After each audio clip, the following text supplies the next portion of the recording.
The blizzard rolled over the high plains like a living beast, swallowing sky, horizon, and every trail a cowboy could trust, but Colt Branson rode straight into it anyway, leaning low over the neck of his frostbitten Mustang, determined to reach the line cabin before the storm sealed the world shut. He had known hunger, drought, and bullets in his life, but winter was the one enemy he respected, because winter didn't aim. It simply took, yet something in his gut told him he wouldn't be reaching that cabin alone tonight.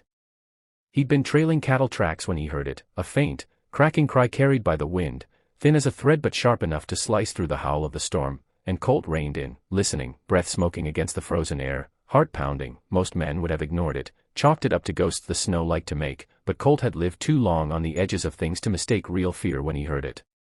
He kicked his horse toward the sound, pushing through drifts that climbed to the animal's belly, until a dim shape flickered between gusts, a collapsed figure half buried under a broken pine, wrapped in a shredded wool coat, unmoving except for the tremble of breath. Colt jumped down, snow swallowing his boots, and rolled the stranger over, expecting some trapper or lost ranch hand, but instead he found a young woman with raven dark hair plastered to her cheeks, eyes half closed, lips blue from cold. She tried to speak, but her voice cracked like old leather, and Colt didn't need words to know she was minutes from freezing to death. Without hesitation he wrapped her in his own coat, lifted her onto his horse, her weight feather-light, frightening, and rode hard toward the line cabin, every gust of wind clawing at them like icy fingers.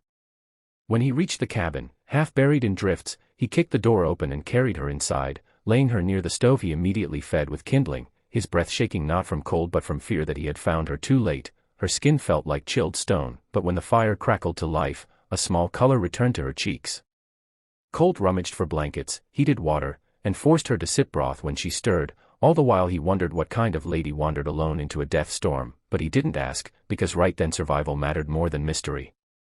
Hours crawled by as the storm raged outside, the world a white coffin, and gradually the stranger's eyes opened fully, sharp, intelligent eyes that held both strength and exhaustion.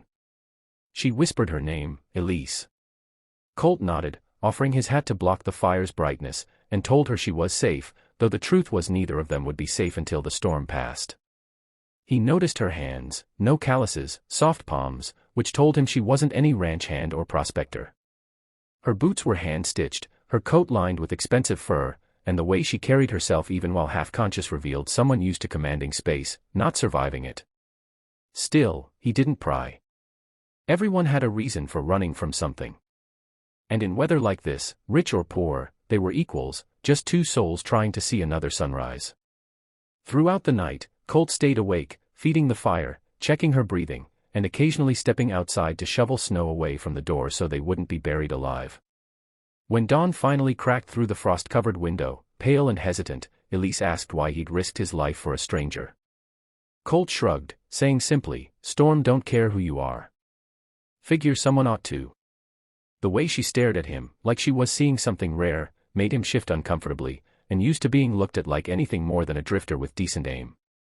By midday the blizzard weakened, revealing the vast white plains stretching endlessly, and Elise insisted she had to return to her ranch. Colt offered to ride with her, worried she wasn't strong enough, and though she seemed reluctant to admit weakness, she agreed. As they rode, Colt noticed how she scanned the land with a familiarity most folks never earned. She knew these plains, not as a visitor but as someone who carried them in her blood. When they topped a ridge, Colt froze. Below them lay a massive spread of land dotted with sprawling barns, long cattle lines, and a ranch house big enough to pass for a frontier palace. Men on horseback rode out to meet them, relief sweeping across their faces the moment they saw Elise. Colt blinked in surprise. This was no ordinary ranch.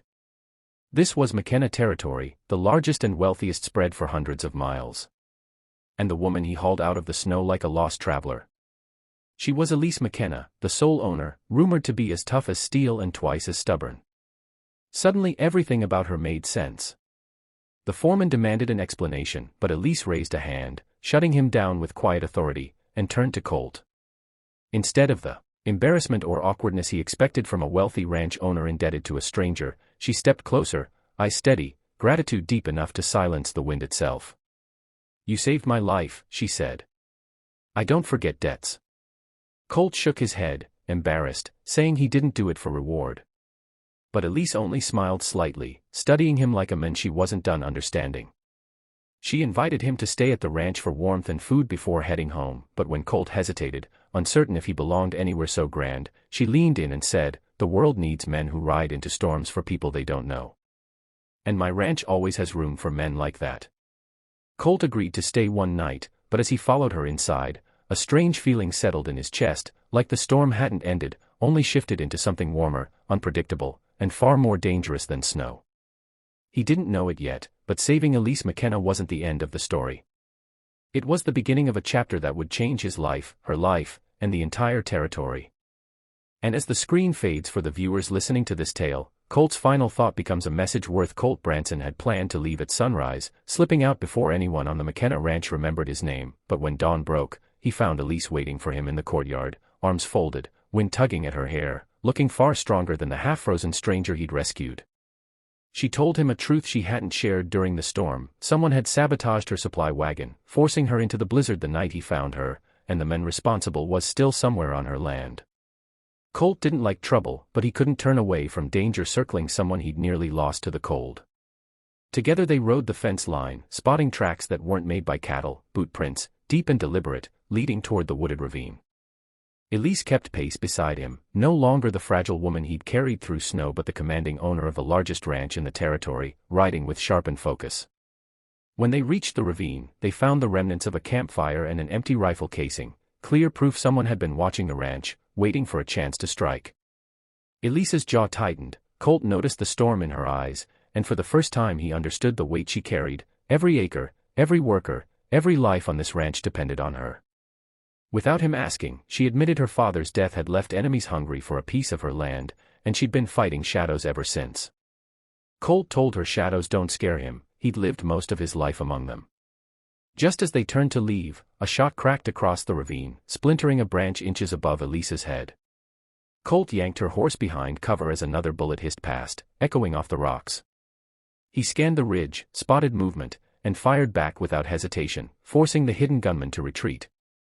Realizing whoever this was wanted Elise dead, not scared, not threatened, dead, Colt made a silent decision. He wasn't riding away from this ranch until she was safe. When they returned, the foreman rushed toward them, but Elise raised her voice with newfound fire, declaring that anyone targeting her was targeting the whole ranch. Then she turned to Colt, asking if he'd stay on until they found the men behind the attack. Colt saw the flicker of fear she tried to hide, the same fear he'd seen in the storm, and he nodded firmly. "Storm's not over," he said. "And I ain't leaving you to face it alone." Elise exhaled, relief softening her shoulders, and for a brief moment their eyes held in a way that hinted at something far warmer than gratitude. Colt didn't know where this path would lead, danger, betrayal, maybe something deeper, but one thing was clear: the cowboy who rode into a blizzard for a stranger had just stepped into a new kind of storm, one made not of snow, but of secrets, ambition, and a woman whose strength pulled him like gravity.